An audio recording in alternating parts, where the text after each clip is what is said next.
You're listening to an Airwave Media Podcast. When you want your spring break to feel like... and your kids' pool day to feel like... and your hotel bed to feel like... ooh, and room service to feel like... because at Hilton, hospitality feels like... Your cabana's ready. Would you like fresh towels? It matters where you stay. Book now at Hilton.com. Hilton, for the stay. Spring is here, and there's a whole new way to chai at Starbucks that's made perfect for you. Choose your sweetness, dial it up, or keep things light. Add a touch of pistachio, a hint of strawberry, or vanilla, or make it a spring classic with lavender. Because this season, there's endless ways to chai at Starbucks. This episode is brought to you by our Patreon members. Thank you so much. And if you're not a member, consider joining. Members get extra episodes just for Patreon subscribers, and all our episodes ad-free. Membership starts at just $2 a month. Go to patreon.com/ancienthistoryfangirl for more info. And as always, thanks for listening.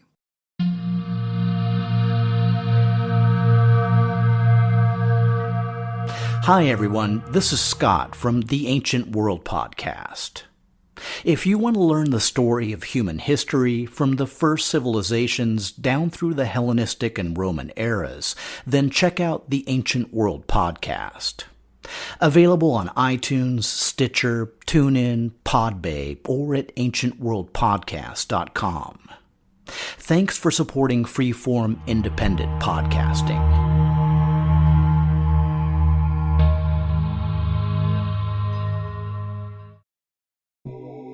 I came, I saw, I flailed.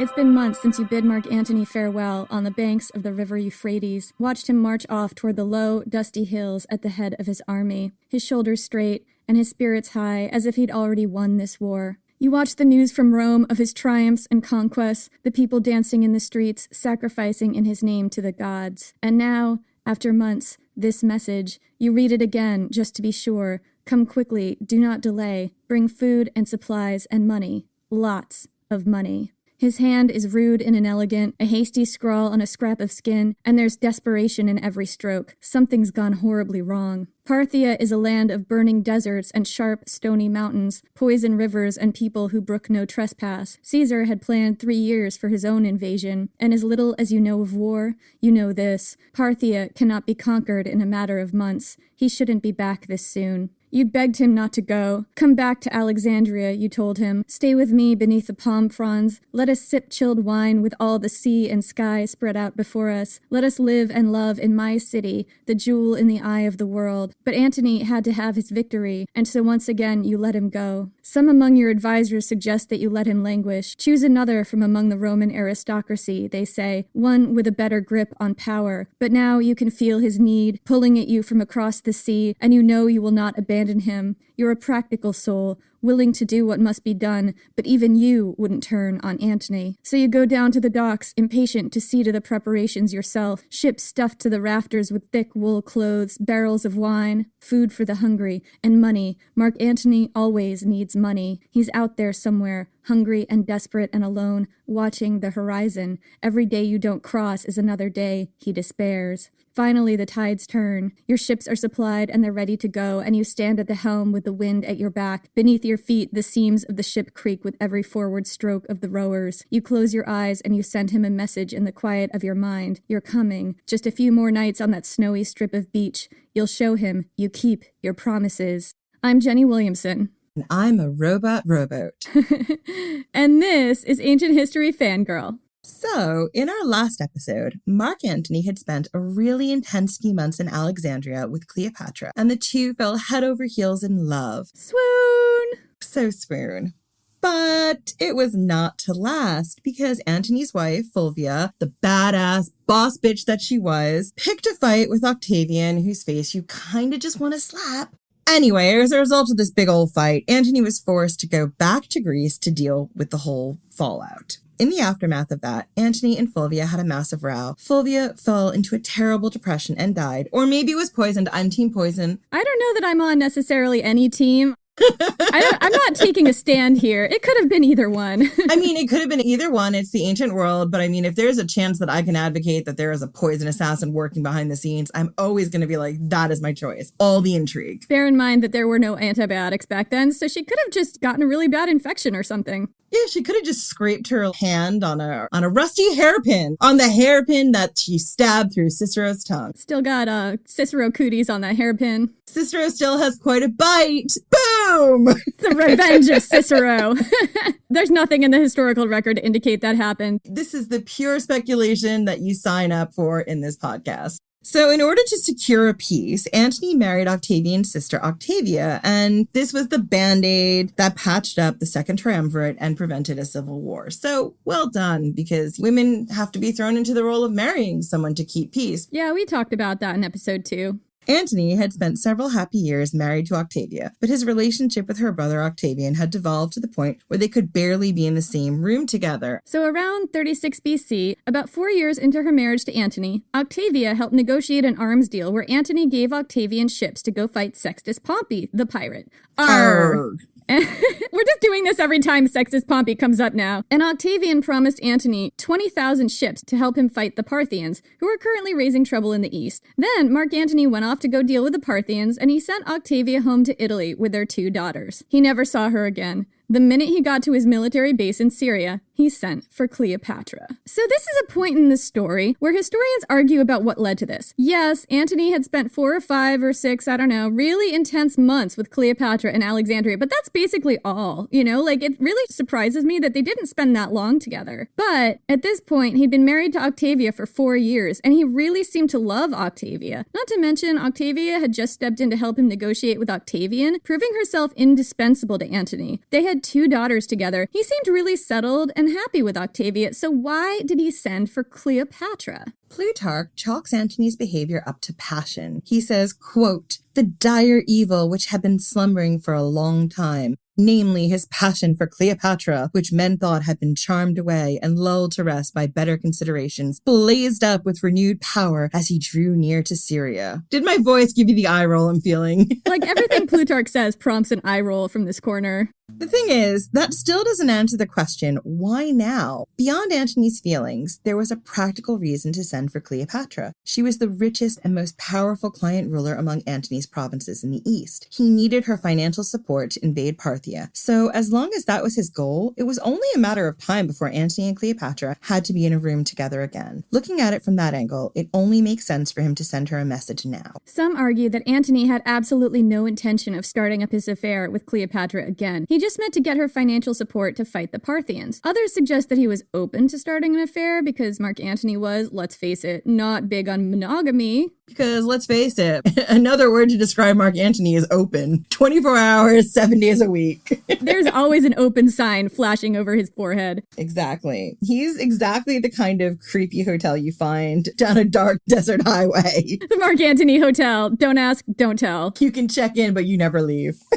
Anyway, but according to this argument, he didn't anticipate necessarily breaking things off with Octavia to be with Cleopatra. But there's another piece of the puzzle here, Antony's relationship with Octavian, Octavia's brother. We talked about how this relationship had devolved in the last episode. It's possible that turning back to Cleo was, in part, a rebellion against Octavian, who, despite the agreement of Tarentum, had delivered one insult too many. We'll never really know for sure, but we do know that Cleopatra had absolutely no ambivalence about Marc Antony. This time, when she got his message, Cleopatra did not delay or bother with silver oars and incense. She got on a fast ship, bringing her 2 children with Antony, and sailed immediately to meet him.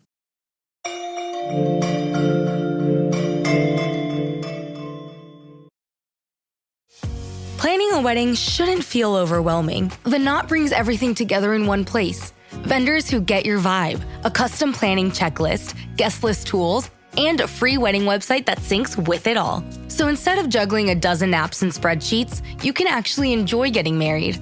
Get started at theknot.com/audio. The Knot. Let's plan your wedding together. So good, so good, so good. New markdowns up to 70% off are at Nordstrom Rack stores now. And that means so many new reasons to rack. Because I always find something amazing. Just so many good brands. Because there's always something new. Join the Nordy Club to unlock exclusive discounts, shop new arrivals first, and more. Plus, buy online and pick up at your favorite Rack store for free. Great brands, great prices. That's why you rack. Score more with the college-branded Venmo debit card and earn up to 5% cash back with Venmo Stash. Got paid back? With the Venmo debit card, you can instantly access your balance and spend on what you want, like game day snacks, gear, tickets, and more.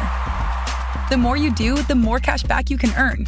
Plus, there's no monthly fee or minimum balance. Sign up now at venmo.com/collegecard. The Venmo MasterCard is issued by the Bancorp Bank N.A. Select schools available. Venmo Stash terms and exclusions apply at venmo.me/stash terms. Max $100 cash back per month.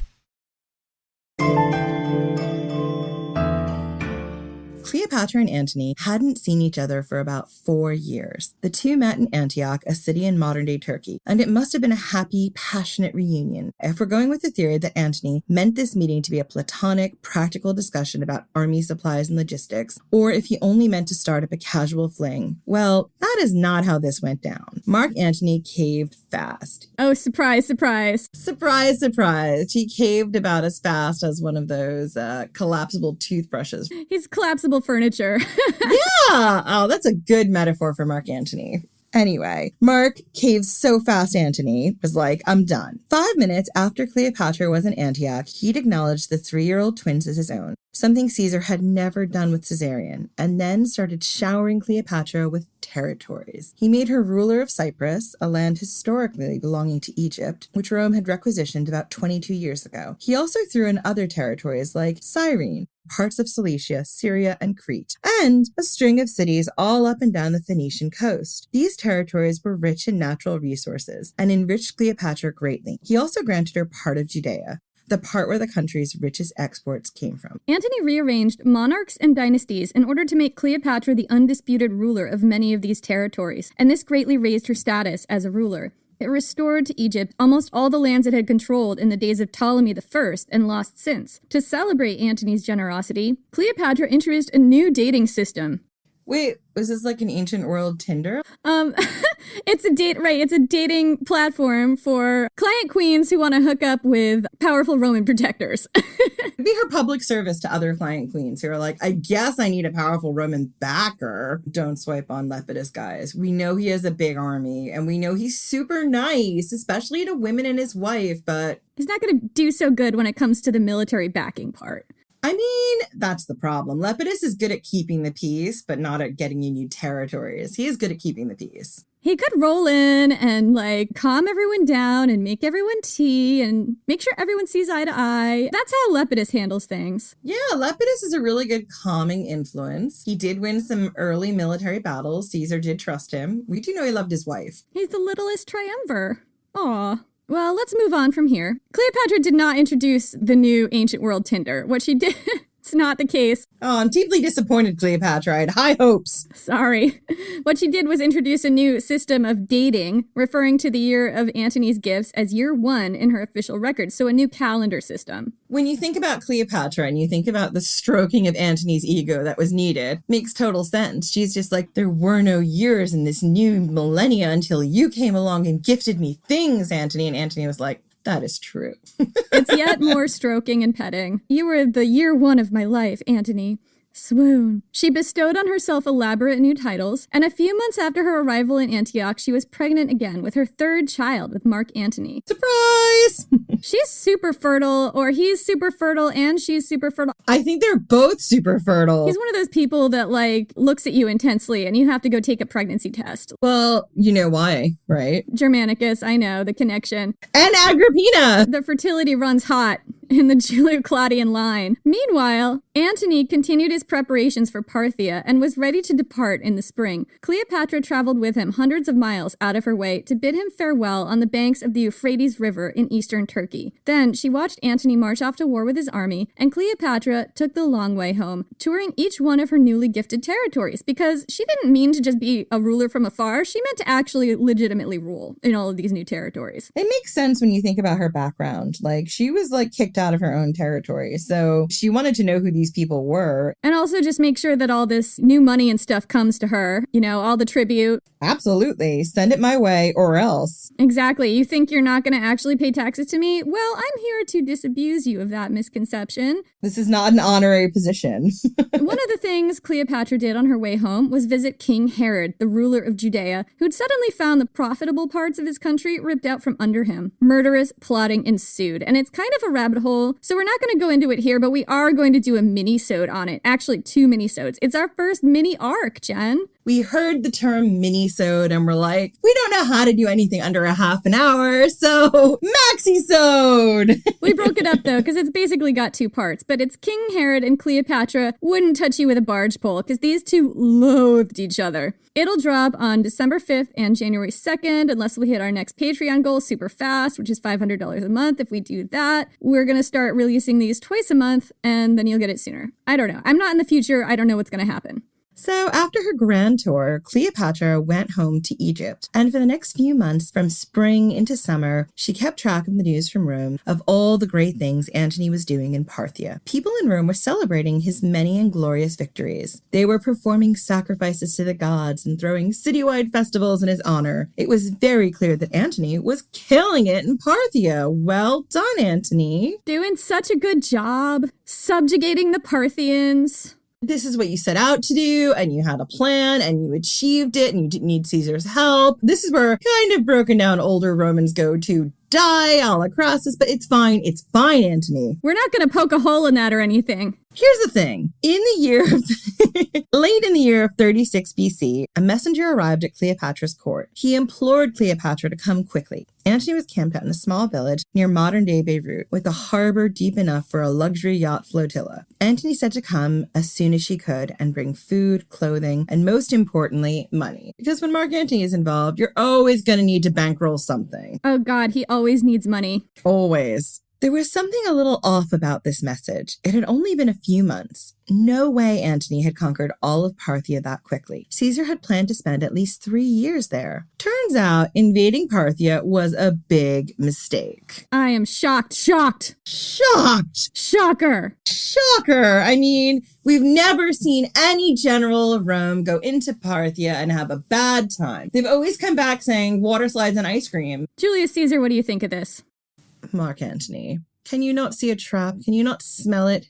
Did you not have enough experience in the Gallic Wars to understand when you are being tricked by a boy half your age? What we're about to reveal in the telling of Marc Antony's time in Parthia is that Marc Antony indeed could not smell a trap if it farted in his face. Julius Caesar is very disappointed. As a master and one who could spot a trap 50 miles away, how could I have had a protege like Antony who was unable to detect even the slightest form of subtlety?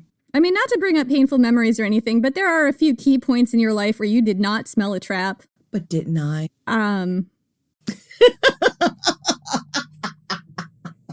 Well, one does learn from one's mistakes, and one betters oneself and becomes dictator and living god. I mean, I'm an atheist. I don't think there are gods.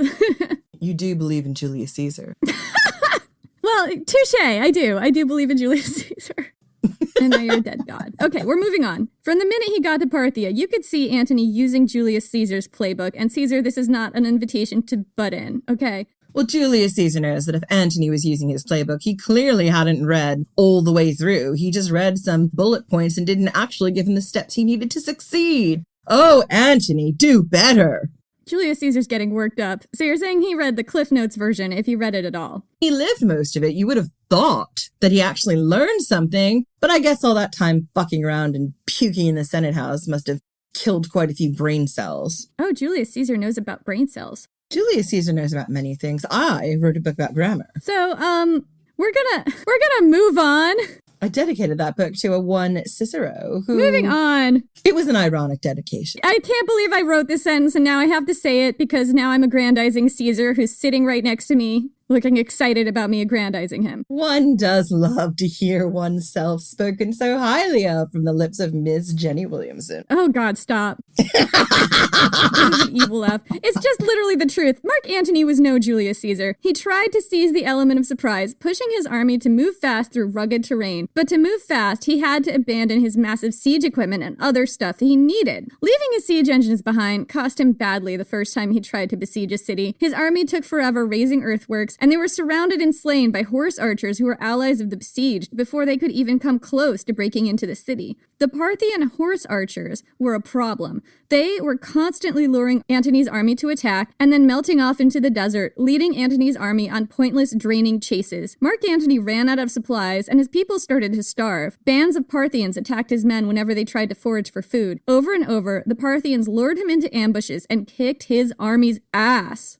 One of the Parthians' favorite tricks was to send their soldiers wandering around Antony's camp with their bows unstrung, which was a sign of peace, mingling with them as they foraged for food, and just kind of casually chatting and shooting the shit. There was some fraternizing. The Parthians would be super friendly. They'd complain about their own generals and compliment the Roman soldiers on their excellent fighting skills and hardiness in the tough terrain. Hey, wow, you guys are really good fighters. You're doing so well. Look at those biceps and look at those delts. I mean, yeah. We're all really impressed over here on the Parthian side, let me tell you. It's not as if we couldn't just restring this bow immediately and kill you before you could breathe. It's fine. And also, wow, look at the big horsehair plumes on your helmets, which are totally not making up for a sensitivity about being short. They were shorter than everyone else. Yeah, that's built into their xenophobia about the Gauls. The Gauls were all tall, hairy giants. All the penises on classical statues are small for that reason as well. Oh, what reason? I'm pretty sure I read this somewhere that having a big penis. Just a monster dong. It was a sign of low birth and low standing. So that's why a lot of times in classical artwork, the dongs are not that big. I always wondered why the dongs were teensy. I mean, I always assumed they were growers, but I certainly hope they were growers. I'm just looking at a big nude statue of Hercules or something, and I'm disappointed, deeply disappointed. I'm 97% sure it's true. Anyway, inevitably, the Parthians would sort of casually suggest that Antony didn't want to take that route down through the plains. Definitely not. That was the route where Crassus got his head chopped off. Remember him? Yeah, don't take that route. Definitely take this other route through the mountains. A route that turned out in hindsight to be extremely ambushy. The problem was that Antony just had zero guile, and he had a hard time with the idea of other people being totally shady liars. Over and over in Parthia, you see him believing people he shouldn't believe and trusting people he shouldn't trust. He listened to Parthian guides who led his army into traps. Local allies promised to send troops and supplies and then conveniently forgot. Whoopsie. Even Octavia never sent those 20,000 troops he promised at Terentium. Oh, Miss Williamson. Oh, hold up. Julius Caesar has an opinion. Does the man have no common sense? He had this general named Ventidius, didn't he? Yeah, Ventidius actually kicked out the Parthians from Rome's Asian territories. Ventidius was used to fighting the Parthians. Yes. Where was Ventidius? What groundwork did he lay? Did he get to know the different tribes and the different people and who he could trust and where was a safe route? Who was doing the research? You can't just trust men wandering through a battlefield with unstrung bows, just telling you how wonderful you are. They're clearly lying. Where, Marc Antony, was your box of disguises? Who were you sending in amongst the Parthians, blending in to see what their culture is like? When you look at what Julius Caesar did, not to aggrandize Julius Caesar, but when you look at... Oh, it's not aggrandizing when it's true, Miss Williamson. Okay, I'm gonna make my point. It's just a true fact. Look at what Julius Caesar did, Jen, right? In Gaul, Julius Caesar was always turning tribes against each other, and he knew who the tribes were, and he knew what the alliances were, and he was always using that to his benefit, to divide and conquer. And I'm not seeing Antony doing that here. I just wonder if he's falling down with the intelligence. Julius Caesar would like to remind you that this is why it takes more than a whim to invade Parthia. There are so many things that you must do if you don't want to suffer defeat at the hands of ridiculousness. Is that what's happening right now? Marc Antony is suffering defeat at the hands of ridiculousness. Julius Caesar knows that in order to effectively invade anywhere, you must build up your spy network. You must know the people you're fighting. It's very clear that if Antony had spent less time fucking about with my grandniece in Athens, He would have understood his enemy. He would have been able to mount a campaign knowing where was safe, who he could trust, and who he could turn. And instead, he just blundered into it like the war elephant he is. You know, he might have done better if he had a war elephant, which were extremely outdated by then anyway. Well, I don't know if he would have done better. I mean, this is a really dry area, and war elephants need a lot of water. Julius Caesar was using the thing known as sarcasm. Julius Caesar, I think it's time to elevate your game. This is the lowest form of wit. As Ms. Williamson said, when you're invading somewhere dry like Parthia, and you leave all your siege engines behind to move faster, you run the risk of not being able to rebuild your siege engines and earthworks at all.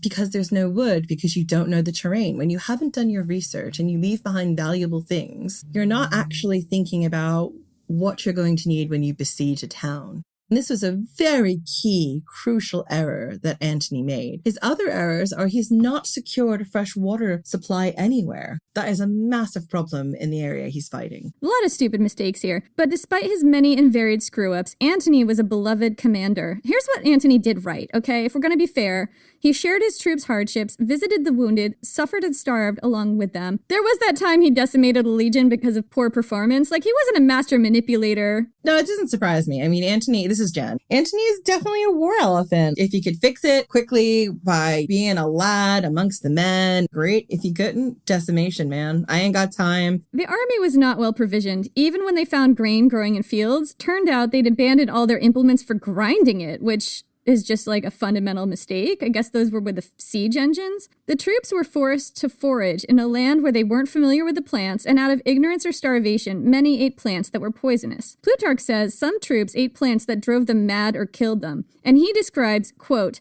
"He who ate of these poison plants had no memory and no thought of anything else than the one task of moving or turning every stone, as if he were accomplishing something of great importance. The plain was full of men stooping to the ground and digging around the stones or removing them, and finally they would vomit bile and die, since the only remedy, wine, was not to be had." Probably because Marc Antony drank it all. That thing about the turning the stones and everything else, like, again, it's really haunting, right? So haunting. And not to give Caesar another name check, but he was kind of right. The most important thing to do was set up some way of carrying water. This is an arid environment, and water becomes a big issue pretty quickly. At one point, Antony was stuck force marching his troops through a mountain range over 30 miles in a single night because some shady Parthians with their bows unstrung told them that this was the safest route. There was no water on this route. The men were trying to carry water in their helmets. That's how thirsty they were. At dawn, they were viciously attacked by Parthians. After that, they came upon a river full of poisoned, salty water. A large number of desperately thirsty troops drank from it and got horrible stomach cramps and died. Things got really bad. At one point, Antony contemplated suicide. Finally, after several debilitating marches through a string of ambushes, Antony and his troops made it to safer ground. He discovered that more than half of his troops had died, about 20,000 infantry and 4,000 cavalry, more from disease than attack. He lost 8,000 more men on a winter march to the sea. Finally, he and his remaining troops reached a little town called White Village, not far from modern-day Beirut, on the coast, and there he sent for Cleopatra. Plutarch tells us that Antony was desperate for Cleopatra to come. He was, quote, beside himself with distress. He drank heavily, and he couldn't sit down at dinner for 5 minutes before jumping up to run to the beach and see if Cleopatra's sails had yet appeared on the horizon. So when she arrived, Cleopatra found Antony's army in tatters, and Antony huddling in a blanket fort, a wild-eyed, drunken, unshaven, freaked-out mess. She distributed food, clothes, blankets, and supplies to the troops. She tucked Antony in bed with a hot drink and patted his head and said, there, a lot. And Antony started to feel a little better. But she wasn't the only woman who raced to Antony's side to pet and coddle him. Octavia had also heard Antony was in trouble and immediately assembled 2,000 elite bodyguards plus food, armor, clothes, and other much-needed supplies and set sail to go be at her husband's side. Make no mistake, whether Octavia intended it to be or not, this was yet another ambush. Octavian signed off on this trip. He encouraged his sister to go. He may have even suggested it, and he knew exactly what he was doing, causing a serious optics problem for Marc Antony. He knew Cleopatra had gotten there first, and Antony would not want Octavia to show up on his doorstep. But if Antony sent Octavia away, it would be a deadly insult to Octavia, to her brother, and to the Roman public itself. He'd be repudiating an exemplary Roman wife in favor of that scheming Eastern queen Cleopatra. Feel bad for Octavia here because I'm not 100% sure that she foresaw this outcome, but also I'm not sure Cleopatra's scheming here. Like, she's just going to the father of her 3 children. Well, the thing is, that's how the Romans saw her. And Octavia, I don't think Octavia was particularly political unless she was extremely velvet glove. I think this would have been a personal mission for her, but Octavian would be delighted to put Antony in this position.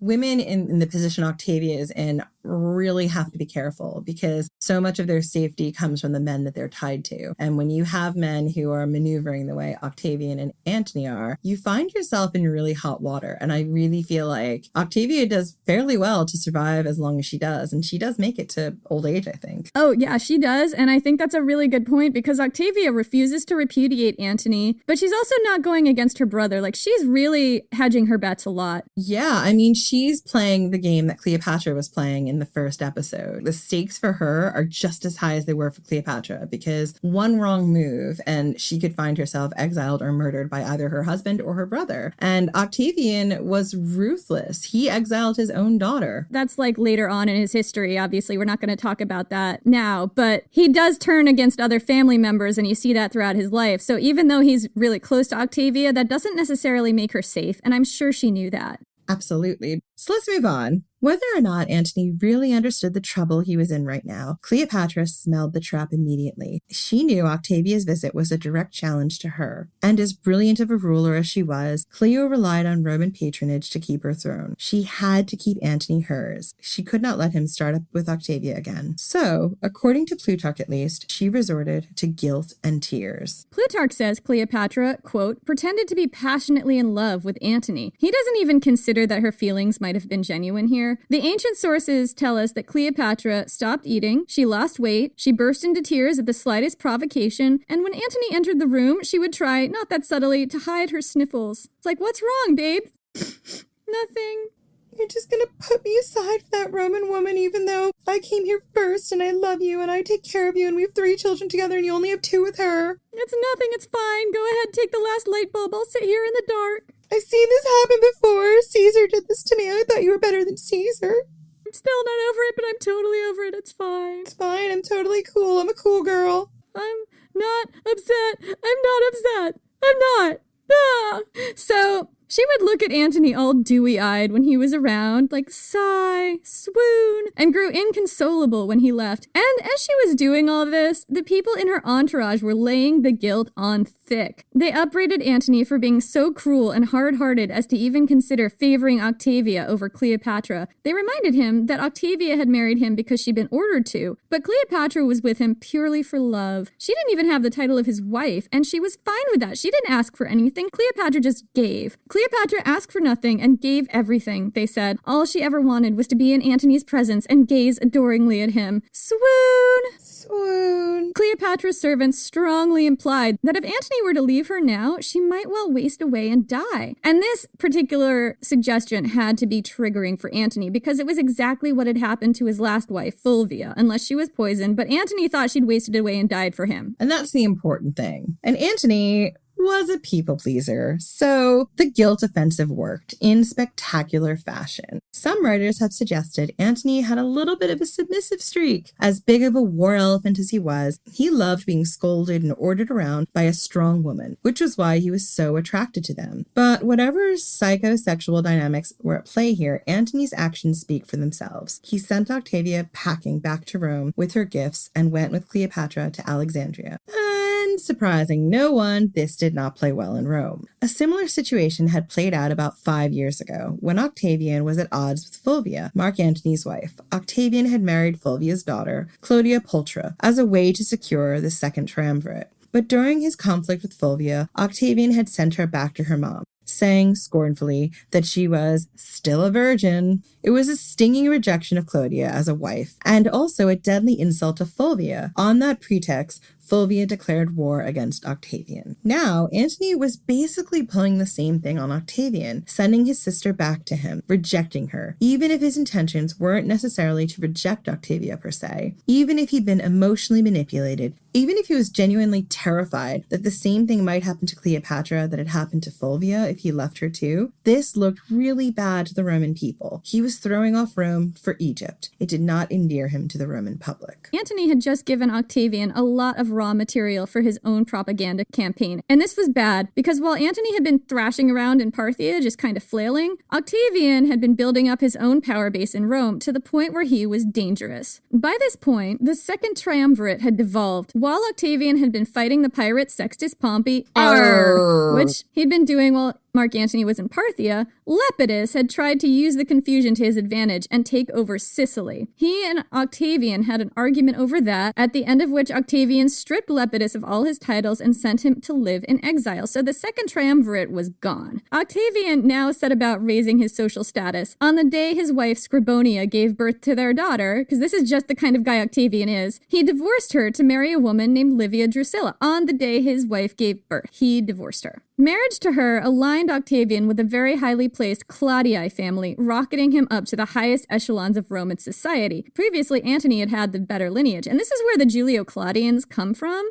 After marrying Livia and doing away with Lepidus, Octavian started to turn the Roman public and senators against Antony. To the senatorial class and the Roman public, Octavian painted Antony as a scoundrel and a womanizer who'd abandoned his virtuous wife in favor of the slutty, scheming Egyptian queen. Eye roll. Octavia wouldn't speak a negative word about Antony when she returned to Rome, even though he'd refused to see her. She'd also refused to leave Antony's house, which would have amounted to repudiating him in public. She begged her brother not to start a war with Antony over her. She definitely did not want to be the new Helen of Troy, a woman two powerful men went to war over. I definitely think the lady doth protest too much here. Well, I have some thoughts about this. So the thing about Octavia here is because she's still married to Antony, she gets to live in his house. She's not under the rule of her brother or her husband. She's got a lot of freedom. Yes, she's raising almost an orphanage of Antony's children at this point in time, but... We should do like the count of children now in Octavia's house. She's got 2 with Antony. Antony and Fulvia's kids are there, and I think she's got 3 of her own kids with Marcellus, which was her previous husband. And does she have any of Antony's or his first wife? So there's Antonia Prima, who was Antony's daughter with his very first wife, or his second wife or something. And she, I believe, is married by now. And this count, like, some of these kids are older. They married them super young at like 14 or something. So I don't know exactly how many were definitely living in Octavia's house at any one time. Yeah, and remember, I mean, she had a lot of people doing a lot of work for her. She wasn't doing night feedings or anything like that. Yeah. She had a lot of freedom, and being married gave her some protection she wouldn't have had as a single woman, especially if she was back under her brother's roof. So it's possible that she actually didn't mind the situation. Maybe she took a couple lovers. What's interesting here is how much strategy Jen is seeing in Octavia's behavior, because she's painted as such a guileless, perfect, butter wouldn't melt in her mouth woman. But actually, if you look a little closer, there is quite a bit of strategy in what she does. Yeah, and again, I'm thinking back to that arc on the Julian Claudians in the ancient world Stark family, and I'm thinking back to how I felt about Agrippina the Younger after her sister is murdered. And what I found about that is, in order to play this game, sometimes you have to just like be incredibly quiet and you get what you want. We see this later with, I believe it's Octavia's granddaughters or daughters who play this game and live into their 80s and don't want to get remarried. Mm-hmm. But Octavian was happy to use his sister's public rejection as a pretext, loudly lamenting how Antony had humiliated her. And he loudly accused Antony of, quote, going native, a racist colonialist term that referred to colonizers adopting the customs of the people they were colonizing, which was seen as uncivilized and generally a bad thing to the Romans, and still a horrible racist colonialist term. I mean, present day and past tense, but when Romans came and took over a community, like when they conquered and colonized a different culture, they saw themselves as being a civilizing force and saw imposing Roman culture as a good thing. And it wasn't supposed to work the other way around. No. I mean, they were supposed to indoctrinate the people who they colonized into their culture. And the Romans were actually really good at this. It's why you see a lot of, when we talk about things like Saturnalia and different Roman festivals, you see a lot of other people's cultures mixed in, because the Romans were like, okay, well, we're not going to say you can't have this festival. We're just going to rename it with one of our gods, take the stuff you like about it, put in some stuff we like. Totally appropriate and recontextualize this festival in a Roman way so that no matter what you do, even when you try to celebrate your own festivals and holidays, you're being Roman. Exactly. But at the moment, Antony shrugged all of this off that Octavian was saying about him in Rome. Octavian could talk until he was blue in the face, and he probably was, honestly, right this minute, blue in the face. But the people of Rome did not want another civil war. Octavian was just a 28-year-old kid who kept calling in sick to his own battles. If he ever shut his mouth for long enough to get an army together, Antony would worry then. In 35 BC, Antony went back to Alexandria with Cleopatra. She was around 34 years old at this point, and he was about 48. And this was exactly where Cleopatra wanted him, at her side, spending time with her and their 3 kids, Alexander Helios, Cleopatra Selene, and now little Ptolemy Philadelphus, his new son. They're a family. Parthia had been Marc Antony's first real military defeat, and it had been a big, disastrous one. Antony decided he needed a victory. Nothing too big or ambitious, but something he literally could not fuck up. Oh boy, has he met himself? I know.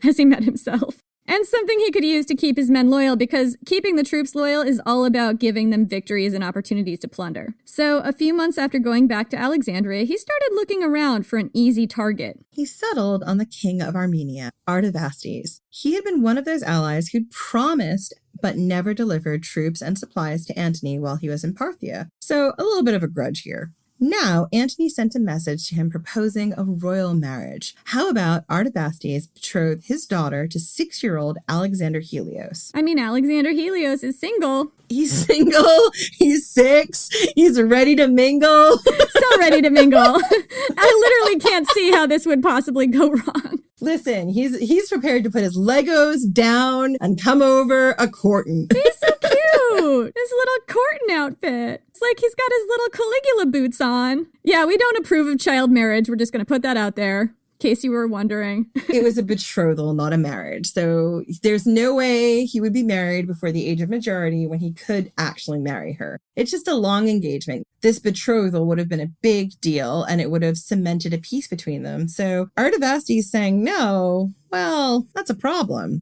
Oh man, Antony sent him like the cute little postcard with the cute little kids and circled Alexander Helios and was like, how about this one? And Artavasdes was just not having it. Nope.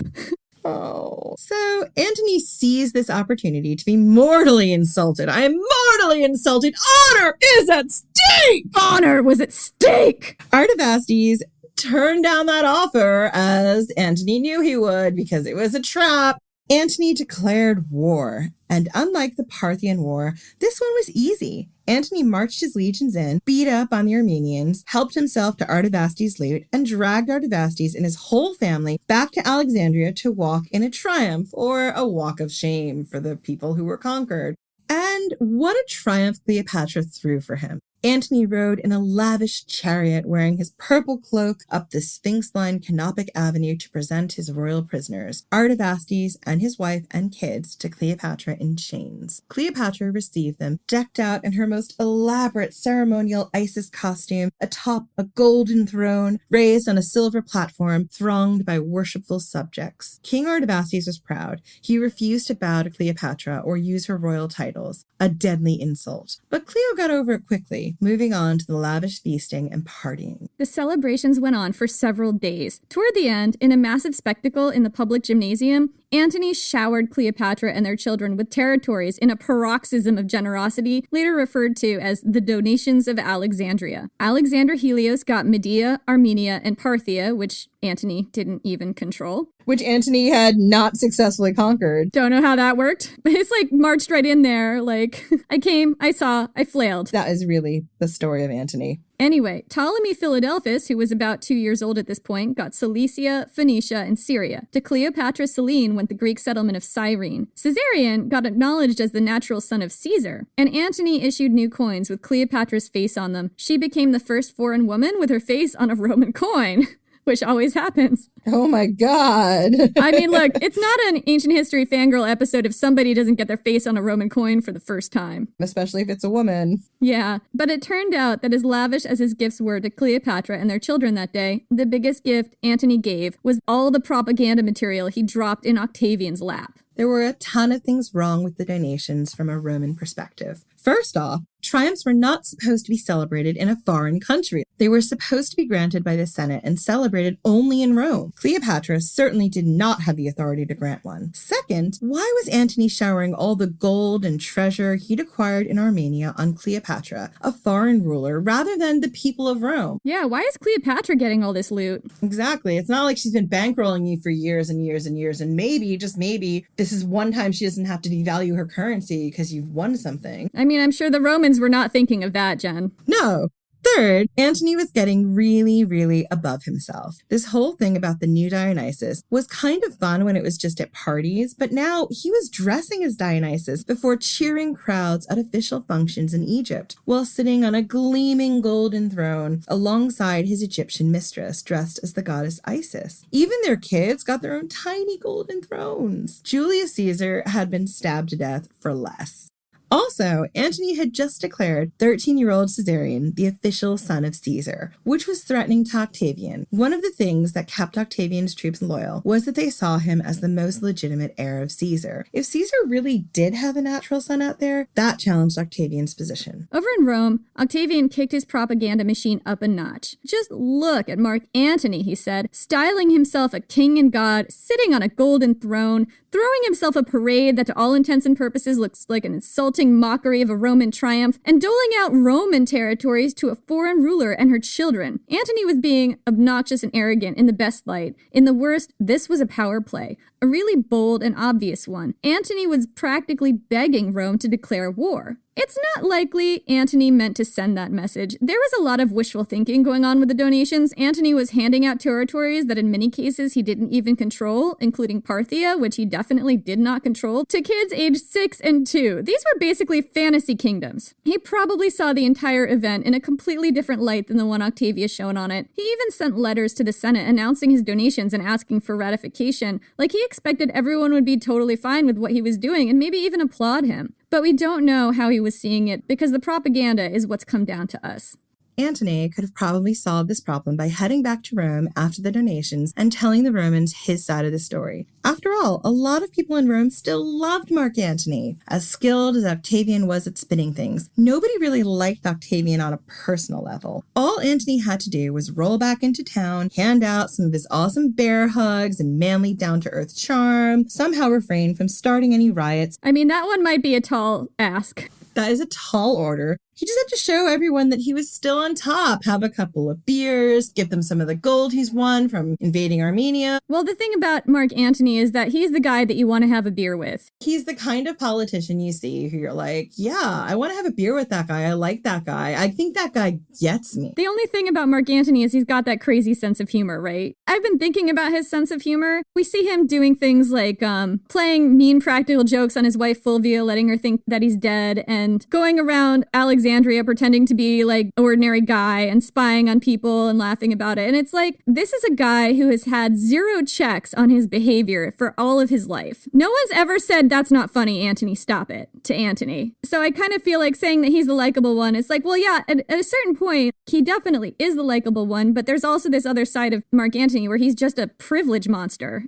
I think the reason that Marc Antony is so likable is because Marc Antony is fallible. Marc Antony fucks up constantly, and I feel like he must have been really great at being like, yeah, Parthia was a really bad idea. Like, just owned it and was the kind of person who owns their mistakes, makes a joke out of it, and you feel more comfortable around them. And Octavian was the complete opposite. Also a privilege monster, but Octavian was the guy who, by the time he becomes Augustus, no one is allowed to say a shit word about him. And remember, when Caesar died, Antony was the one who rallied the common people to riot, and he was the person that the common people thought was speaking for them. And then he kind of just fucked off to Parthia, and now now is acting like the new Dionysus and wearing a purple robe, and he's gone. Cleopatra had that effect on people because she had Caesar thinking he was going to be a god. I think that it was part of her allure. While you're with Cleopatra, you feel like a god, and then you start carrying that into other areas of your life. Exactly. And he's totally not understanding how his behavior is playing to people, and I think that is part of his privilege.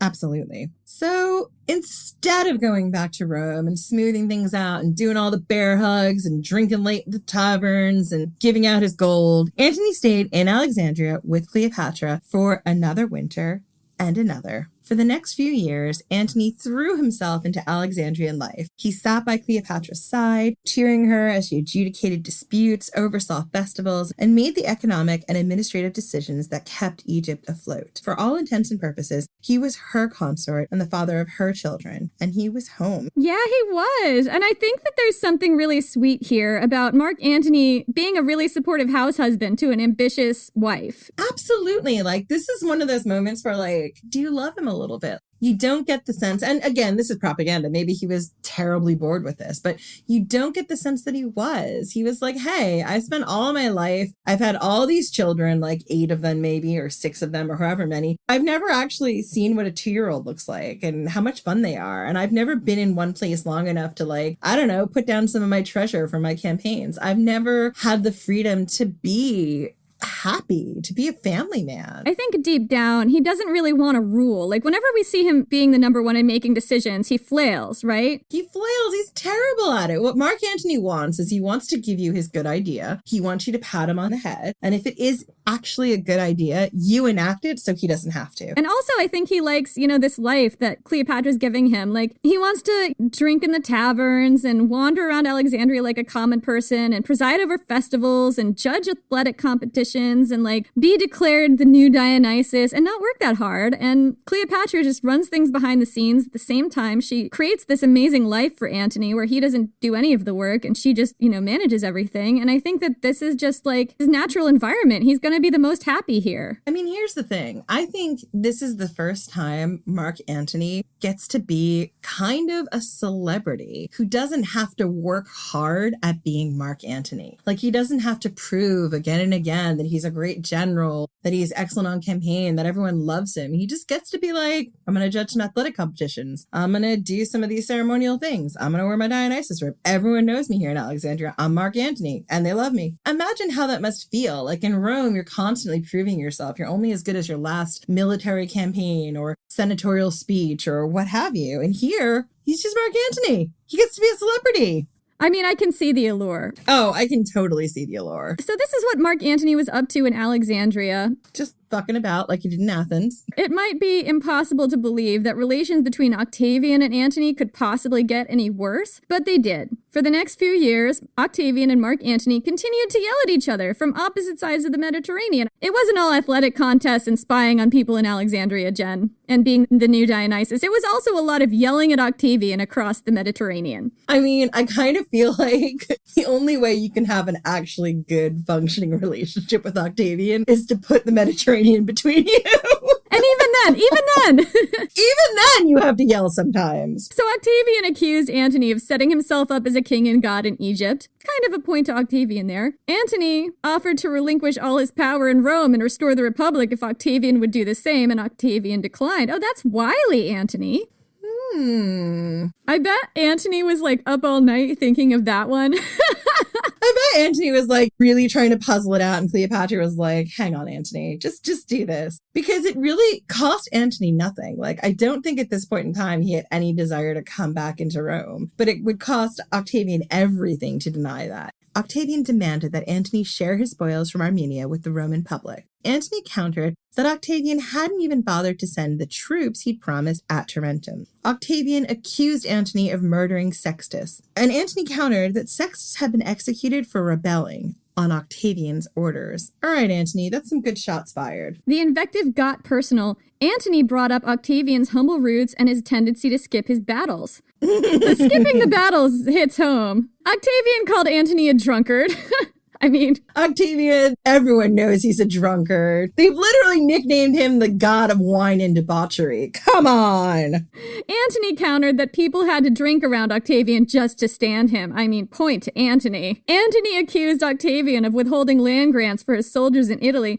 Octavian responded sarcastically that Antony was welcome to dole out land from his conquests in Parthia. Oh! Sick burn, Octavian. Oh boy, can you imagine how much Cleopatra must have had to calm him down after that one? Oh, it's getting heated up in here. Open a window. Octavian called Antony past his prime, a has-been. That's below the belt. That is ageist, and I am not settling for that, Octavian. We're not here for your ageism, Octavian. Antony accused Octavian of sleeping with Julius Caesar to get into his will. Possible. I mean, it's the Julian Claudians. That's not the worst incest we're gonna see from them. Antony reminded everyone of Octavian's humble roots and that there was a genuine son of Caesar in Alexandria, one whose face didn't make you want to punch it every time you saw it. Octavian shot back that Cleopatra had slept with everyone but Julius Caesar. Oh! And that Caesarion was definitely not Caesar's son.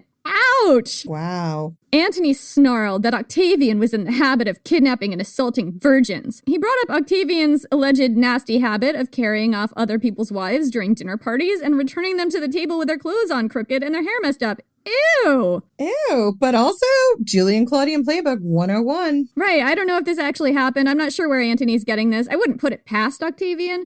On and on and on and on and on. The accusations of effeminacy, cowardice, bad hygiene, drunkenness, sexual deviance, and all kinds of other insults flew fast and furious, all in front of a rapt audience of basically the entire city of Rome. And you can see later on why it became so important for Octavian to change his persona. I mean, can you imagine you're coming to power just slinging garbage about both you and your opponent back and forth? I mean, it's one of those things that just makes everyone involved look bad. Exactly. So it was a great time to be a satirist, a graffiti artist, or a scurrilous poem writer, or a pamphleteer in ancient Rome, because suddenly there was a lot of work to be had. Octavian and Antony were the two biggest clients in town. Soon, the two were hiring people to paper the streets of Rome with pamphlets and poems and handbills denouncing each other. Vicious graffiti sprang up on the walls of buildings. Incidentally, Octavian brought up Antony's drunken buffoonery so much that Antony felt the need to publish a pamphlet called On His Drunkenness, defending himself against charges of being drunk literally all the time. If the shoe fits. Look, Antony, don't feed the troll. No doubt, Cleopatra just rolled her eyes at all of this. This is just two men fighting back and forth, and Cleopatra's like, I have an entire country to run, a country that gives this other country most of its wealth. I'm not going to get involved in this pissing contest.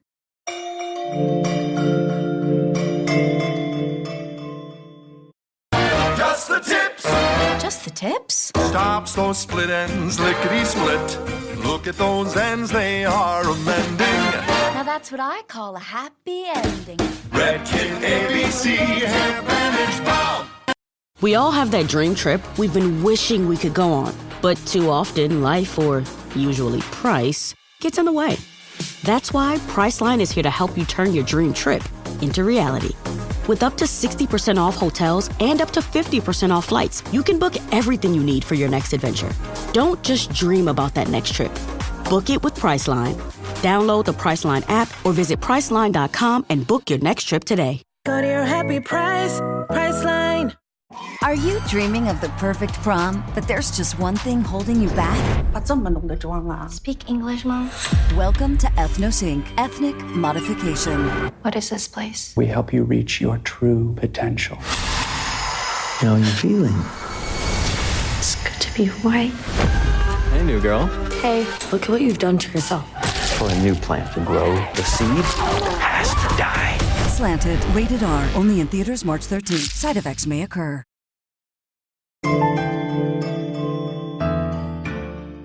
So, meanwhile, money and resources rolled into Alexandria from all the territories Antony had bestowed on her, which she used to build up her army and navy. Suddenly, Egypt was starting to look militarily dangerous again, and that was making Rome twitchy. Finally, Antony was ready to start things up again in Parthia. It was 33 BC. It had been 2 years since his last attempt, in which he flailed terribly and slunk off home with his tail between his legs. He and Cleopatra traveled to Ephesus in Greece, where together they started assembling an army. Once again, Antony brutally taxed his eastern provinces for both money and conscripts, but Cleopatra contributed far more, a vast amount of money, troops, and ships. It was starting to look like a reprise of Marc Antony's last time in Greece about 2 years ago. The wine flowed, the dancers danced in the streets of Ephesus, flute music echoed off the mountains, epic feasts were thrown. Everyone hailed Marc Antony as the new Dionysus and Cleopatra as the new Isis. It was just like before, except this time, with Cleopatra by his side, everything would turn out differently. But a few months after they arrived, reality came knocking in the form of about 300 senators who'd fled Rome. They had news. Octavian had staged a coup. The coup had gone down like this. While he had been living in Alexandria and waging his war of words with Octavian, Antony had also been taking a page from Caesar's playbook. He'd left senators loyal to him in Rome to make sure that Octavian never built up too much real power. But in January of 32 BC,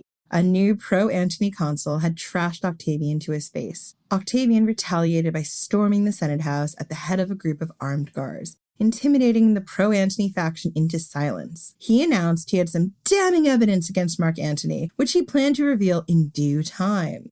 The pro-Antony senators knew better than to wait around for that. They fled to Greece and Antony. Antony was now in a very bad position in Rome. His supporters in the Senate had been driven out. War, the senators warned him, was all but inevitable if he didn't ditch Cleopatra immediately and work on repairing his image and building up support in Rome again. They strongly advised him to send Cleopatra back to Egypt, and at first Antony agreed. But Cleopatra wasn't going to go meekly back to Alexandria, and you can't blame her. The last time Marc Antony had left her in Alexandria to go patch things up with Octavian, he'd wound up married to someone else. He was officially still married to that someone else, by the way. If Cleopatra allowed herself to be sent home, it was highly likely Antony would wind up in settled domesticity with his other family again, Octavia and their 2 daughters. She could not let him out of her sight. On a certain level, she can't trust Marc Antony, right? Yeah, she absolutely can't trust Marc Antony. I mean, Marc Antony's problem here is he's been in Egypt for a long time and he's enjoying his life and possibly really desperately in love with Cleopatra. And he kind of still wants to keep one foot in Rome, but he's also really aware that Rome is a hot mess and,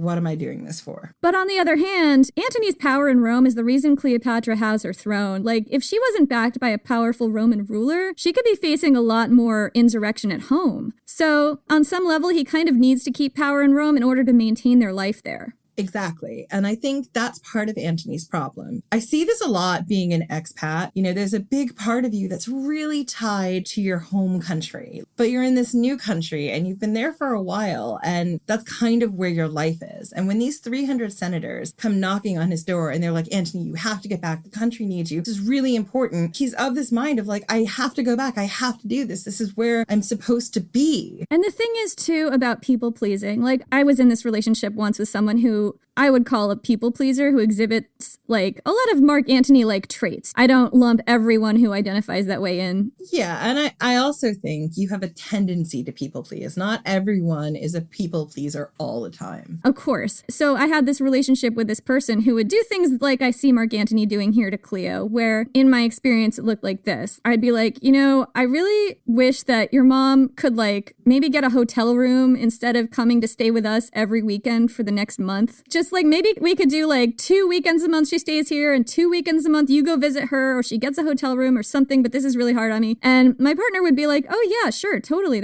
I totally understand. And then he'd talk to his mom later that night and then he'd be like, so my mom's staying with us all month. And like, I'd just be like, what just happened there? Sure. And I mean, I have had people pleasing tendencies most of my life. I'm married to someone who is wonderful, but he's not a people pleaser. And I obviously host a podcast with someone who's wonderful, but not a people pleaser. Definitely not. As someone who people pleases, what you're trying to do constantly is compromise. You're trying to make sure that everyone can be okay with the situation. And the problem with that is it took me a lot of time. It took me being married to my husband and having Jenny as a close friend to really build boundaries. Someone who has people pleasing tendencies, it's really hard to build those boundaries. I mean, I've been married a long time. It took me probably the first 6 years of our marriage to learn how to do it. And you have to stick to it. That's the other thing, because there's this party that's like, oh, I don't want this person to be mad, and maybe I'll just like give a little bit on this. And you can't. But when you're dealing with people who are not people pleasers, you have to remember that sometimes you can't give for what they want. You have to make them bend a little bit. And the problem Antony has here, and where I'd say he's got a real fail, is he should have gone back to Rome, even though Cleopatra didn't want him to go. He goes back there. He's got a whole other family there. It's not like he's just there by himself. The problem with Marc Antony is he is a privilege monster. But there's a part of him that's like, well, definitely be back. Cleo's my main squeeze. But also, like, I could chill in Rome for a couple of years. Octavia's aging like a fine wine. I like it. I got a couple kids. And Cleopatra is kind of like, if you go back there, you're not going to come back to me. So Cleopatra was stuck in this crap situation with Marc Antony. All his senator friends who just come from Rome were urging him to get rid of her, to come back to Rome. So she enlisted one of her generals, a guy named Canidius, to speak on her behalf. Canidius slung an arm around Antony's shoulder, pulled him aside, and gave him a man-to-man talking to. He said, look, getting rid of Cleopatra would be shooting yourself in the foot, buddy. Cleopatra's the one bankrolling your army. She's the one your navy is loyal to.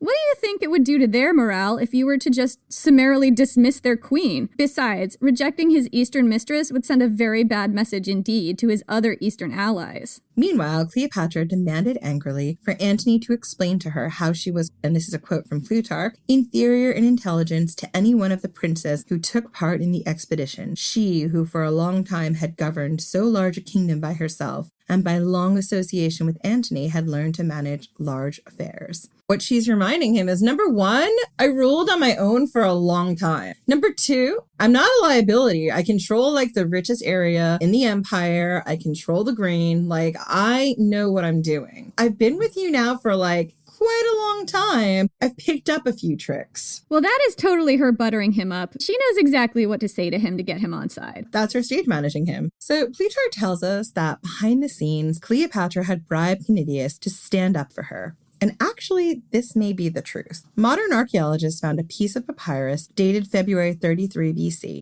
It had been used to wrap a mummy. It granted lucrative tax exemptions to someone named Canidius. At the bottom, in handwriting distinct from the rest of the document, is a phrase in Greek that means, make it so, or so be it. Because the Ptolemies always personally signed their official documents to prevent forgeries, this is extremely likely to be the only example of Cleopatra's handwriting ever found. As he always did with Cleopatra, Antony caved. Cleopatra got to stay. And not long after the senator's defection, the couple sailed from Ephesus to Athens to continue their preparations for war in Parthia. So the last time Antony had been in Athens, he'd been with his wife, Octavia. The reminders of that visit were all over the city. The people of Athens had loved Octavia, if you recall. They'd declared her the new Athena. There were statues of her and Antony up all over the city, dressed in their godly regalia. Everyone still had fond memories of Octavia's visit, which they brought up constantly. Oh, do you remember that one time Octavia was in town? Oh my God, we had such a good time. And did you see her earrings? I mean, oh, those pearls.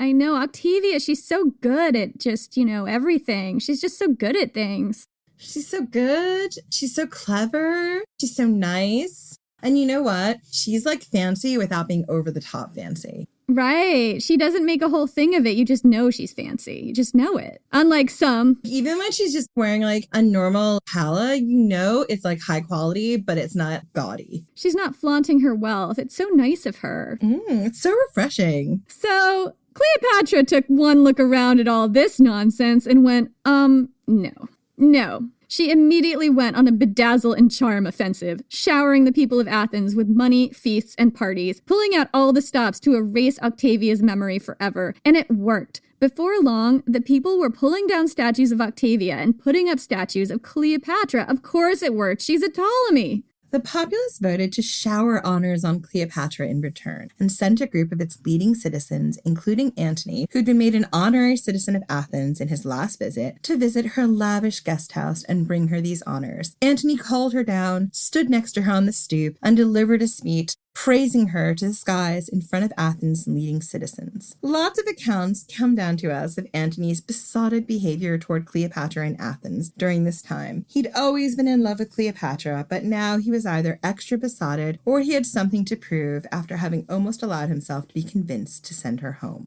In Athens, Antony fawned over Cleopatra. He gave her lavish gifts, honors, and awards, including the entire contents of the Library of Pergamum, which was over 200,000 volumes, because Cleopatra, like me, was a book nerd or scroll nerd. She loved books, which probably would have been scrolls at the time. Yeah. One time, in front of an entire banquet hall, he gave Cleopatra a foot massage because he'd lost some bet with her. They were always like betting all kinds of weird shit. He compelled people to salute her as his royal mistress. When Antony was dispensing justice at the tribunals, Cleopatra would send him love notes inscribed on tablets of onyx and crystal. I love that her love notes are on onyx and crystal tablets, which he would stop his official business to read, no doubt with a goofy grin on his face. Once, when a famous orator was speaking in the forum, Cleopatra passed by in a litter, and Antony leaped up from his seat, racing out of the building to follow after her. In practical, unromantic Rome, where people were laughed at for being too into their spouses, everyone thought this was pathetic. Ugh.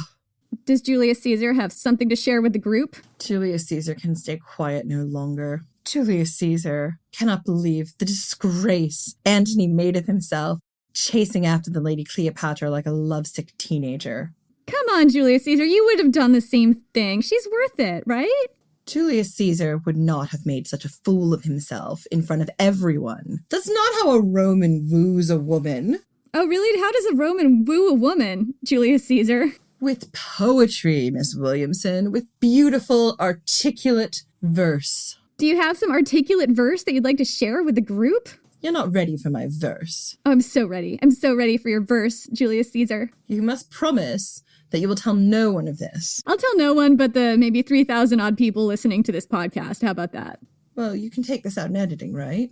I mean, I could. That doesn't mean I will. Ask Chen about that. I mean, Cucullin exists for that reason. She was like, you're going to edit out all of Cucullin, right? And I was like, no, this is gold. Come on, Julius Caesar, don't be a chicken. Julius Caesar is not a chicken. I am the man who crossed the Rubicon with an army. Not afraid to read some poetry to a sort of a little girl. All right, prove it. All right. Julius Caesar wandered lonely as a cloud. His Lady Cleopatra was nowhere to be found. She'd strayed from the path that was right into the arms of a scoundrel by night. Julius Caesar wandered lonely as a cloud, lost from his love, sorrow abound. Isn't that plagiarized from somewhere? He totally ripped it off. Wordsworth, like... Julius Caesar knows nothing about plagiarism. Julius Caesar lived in the BCs. I suspect Julius Caesar has the internet, though, because Julius Caesar watches HBO now a lot. Julius Caesar does not know a Wordsworth. You certainly didn't have tea with him last week. Maybe said Wordsworth took Julius Caesar's words for his own. I strongly suspect that's not the case, because your poetry didn't really come down to us. A lot of people say that's the best thing about your poetry is that it wasn't preserved. Well, that is scandalous, Miss Williamson. I know. I'm so mean to you. What are you going to do about it? I shall go now and watch Tiny Home Nation, and then I shall come back in a few episodes' time and talk about how I will crucify you like I did those pirates, the last people who had the nerve to criticize my poetry. Okay, well, I'm not going to hold my breath for that, Julius Caesar. He's gone, Jenny. Does he really watch Tiny Home Nation?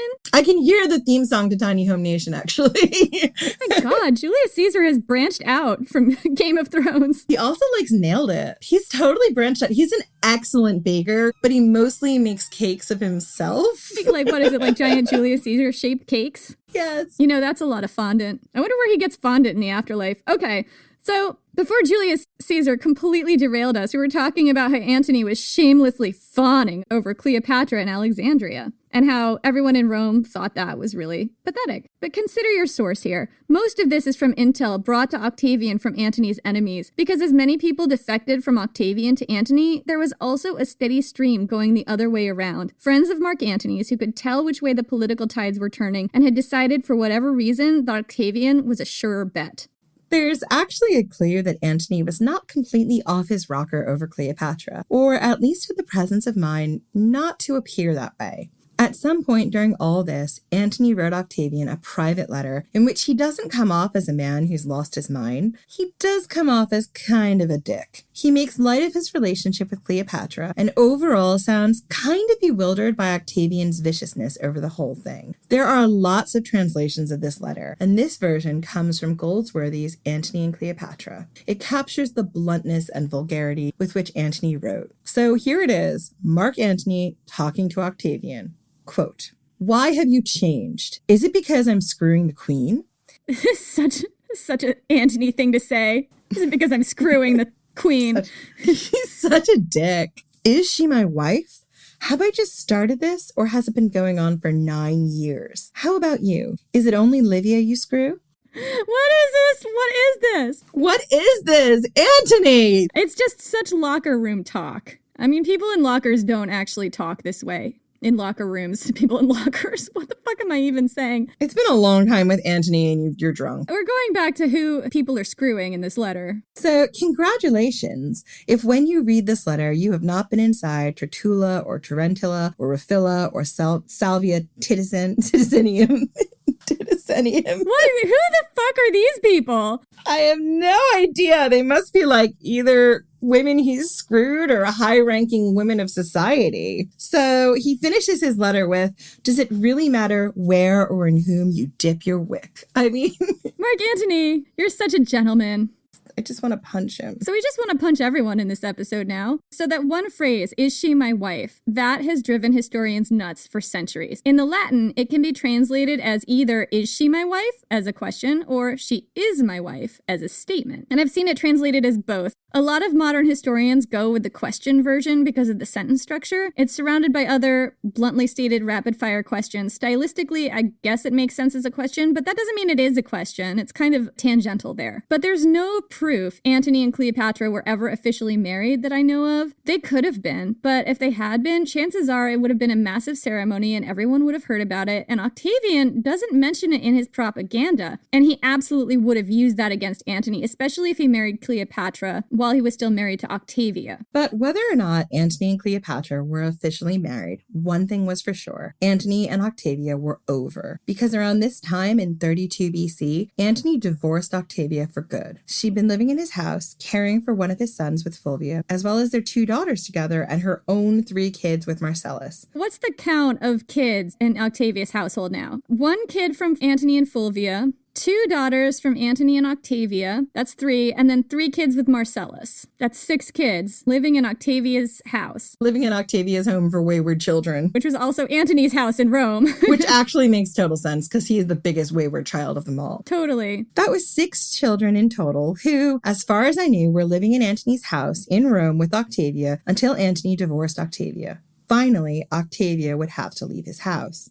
So Octavia gathered her brood and left, weeping and fretting once again about being a woman who caused a war. And Octavian wanted Antony's head on a plate. But here's the thing. As vicious as the war of words had been between Octavian and Antony so far, it was just that, a war of words. The public didn't want another civil war just so Octavian could settle his personal beef with Marc Antony. People weren't entirely convinced Antony had done anything particular to go to war over. And Octavian might have been the power in Rome at the moment, but he wasn't the emperor yet, and he couldn't go to war without public and Senate approval. So once again, Octavian kicked his propaganda machine up yet another notch, because if you thought there wasn't another notch, we were at the top notch, there's more notches, you guys. But this time, instead of demonizing Marc Antony, he focused on emasculating him. Antony was whipped, he said. Look at how he massaged Cleopatra's feet at banquets and trailed after her litter like a lovesick puppy. Look at how he botched his own Parthia campaign so he could go home sooner with Cleopatra,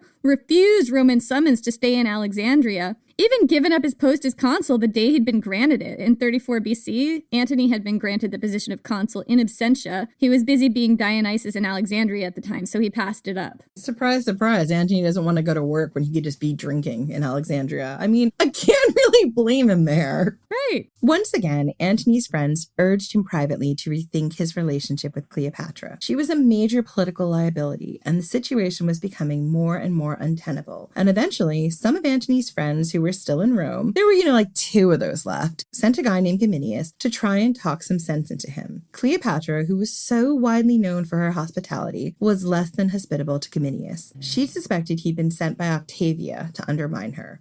At dinner, she seated him at the kids' table and degraded him with insults and sarcasm. She made him the butt of jokes.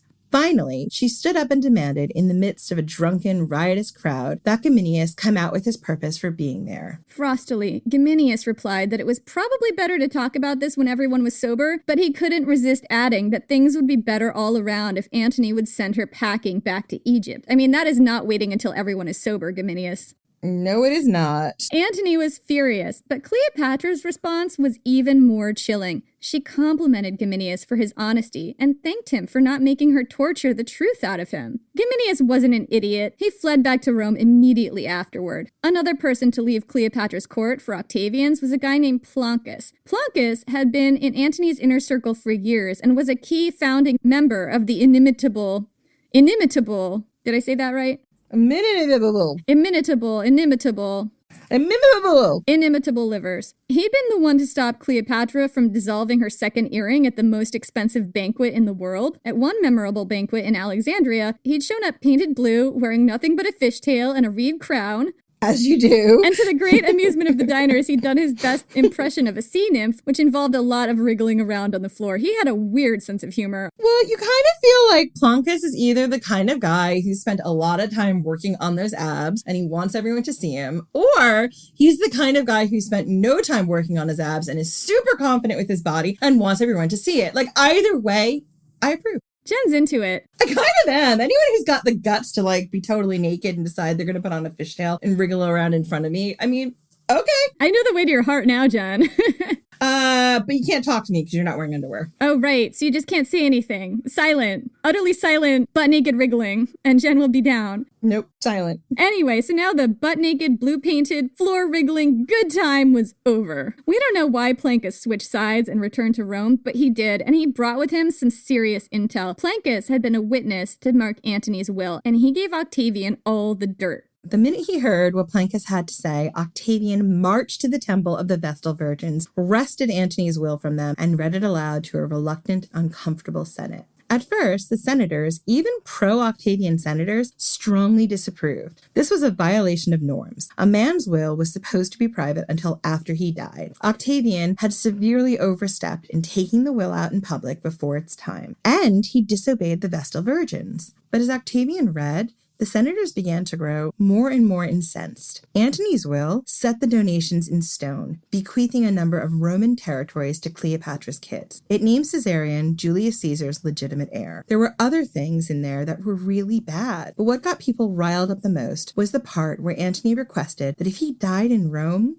his body should be buried in Alexandria with Cleopatra. Antony's will seemed to spell out loud and clear where his loyalties lay. And it confirmed, in a document witnessed and ratified and guarded by the Vestal Virgins, that everything Octavian had been saying about him all these years was true. All that stuff about Marc Antony being a dissolute, drunken, incompetent, totally subservient to his Egyptian mistress who cared for Egypt far more than Rome was all true. Who actually seemed to be saying in his will that when he died, large swaths of the Roman Empire were to be transferred to Cleopatra and her children. Yeah, and that was the big thing. He was basically taking Roman territory and giving it to Egypt. Yeah, which is horrifying. From a Roman perspective, yeah. From an Egyptian perspective, quid's in, but from a Roman perspective, that is awful. A few years ago, the streets had erupted into riots when Octavian had suggested going to war with Sextus Pompey. Arr. And not much had changed since then. The people were tapped out, overtaxed, and sick of war. They would need something really special to convince them, and Octavian gave it to them.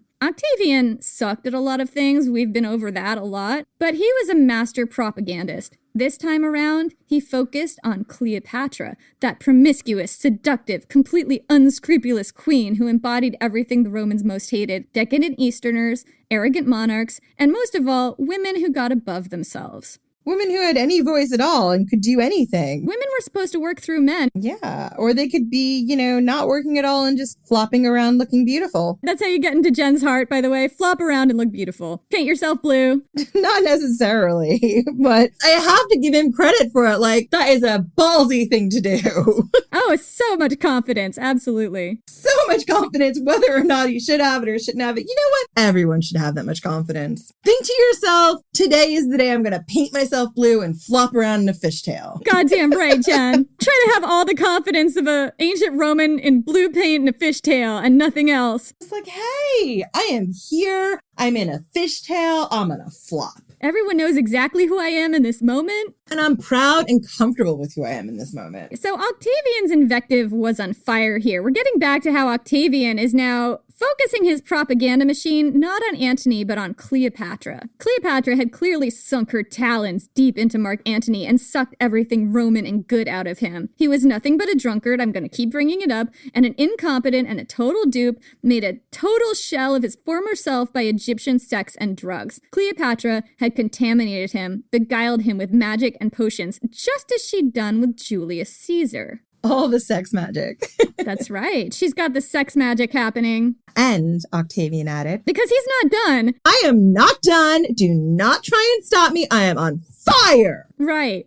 And, Octavian added, Cleopatra wouldn't stop at dominating Marc Antony. Oh, no. If you think it stops there, you have got another thing coming. The talent does not stop with Antony. It continues. She wouldn't stop until she had done to all of Rome what she'd done to Antony. Antony had basically promised to make Alexandria the Roman Empire's new capital. The lavish donations Cleopatra had wrung out of him were just the first step in her takeover.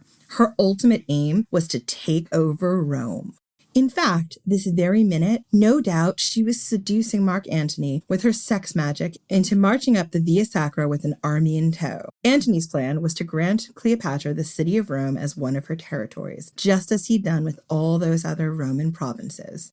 The public ate this up with a spoon. All these years, no matter how heated Octavian's rhetoric, they had been reluctant to turn on Marc Antony. But they were happy to think the worst of Cleopatra. So in late summer of 31 BC, Octavian presided over an ancient and bloody ritual in the temple of the war goddess Bellona. This is a ritual he may have made up. He dipped a spear into the blood of a sacrificed animal, threw it at a patch of sacred ground, and declared war, not against Marc Antony, but against Cleopatra. So we're going to leave you there with that cliffhanger. We're just going to leave you there sitting in a toxic stew of xenophobia, racism, and misogyny. Have fun. Have fun. This is what we do as a podcast. We're going to be back in 2 weeks. So in the meantime, connect with us on social at Ancient Hist Fan on Twitter or at Ancient History Fangirl on Facebook and Instagram. Also, if you want more of us in the meantime, we have a Patreon where you can listen to extra episodes just for subscribers. These are shorter episodes. They've been so far between about 10 and 30 minutes long that deal with things we didn't get to cover in our longer episodes. So starting at just $2 a month, you can subscribe and get more episodes from us in your feed. And for $10 a month, you can suggest topics. So what have we got in our Patreon feed right now, Jenny? Well, Pompey and the Pirates was the first one we launched. That's about how Pompey cleared up the Mediterranean pirate problem in about a month. We also have Julius Caesar critiques the Battle of Winterfell. If you have ever wondered how Julius Caesar would more successfully take on the army of the undead than they did at Winterfell, give it a listen. Yeah, we've got Tuda, the Illyrian pirate queen. That's a good one. Not done with the pirates. Oh, we love pirates, and we love giving you tales of strong women. And dropping on December 5th, we have King Herod and Cleopatra Wouldn't Touch You with a Barge Pole, Part 1. That's a pretty great episode. It's got a lot of intrigue in it. Oh, we also have the Lepisode. That's coming up, or it's already dropped. I forget what we scheduled and when. I think it's already out. Yeah, so we've got more about Lepidus. If you want to know about his life and times, we've got a mini-sode on him. And he is very much the Butters of the ancient world, but he had a fascinating life, and for a lot of reasons we weren't able to cover it in these arcs. A lot of times we see these people who are sort of in the periphery, and it's a really nice deep dive into him. Yeah, sometimes we just want to cover people in more detail, but we don't have time in the longer arc. So we got the littlest triumvir.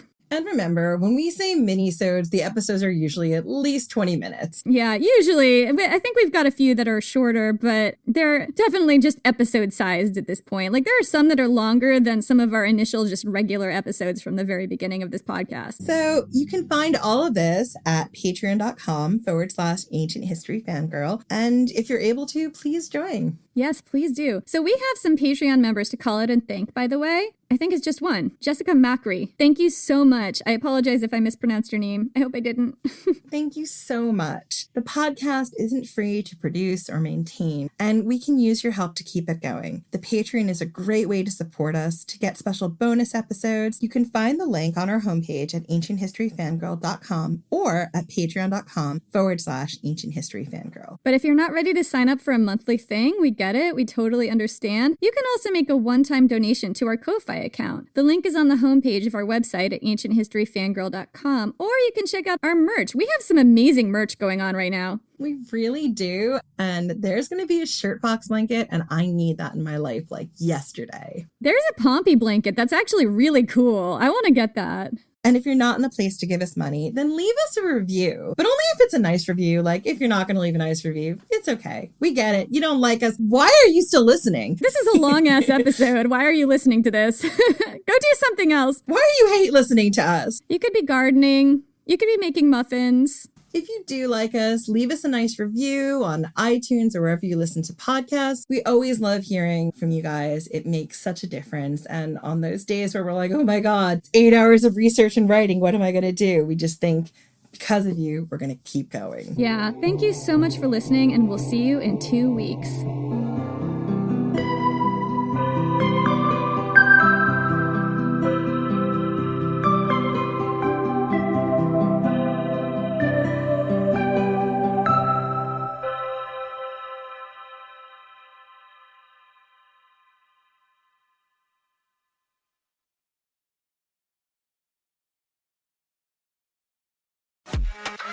Monster Energy.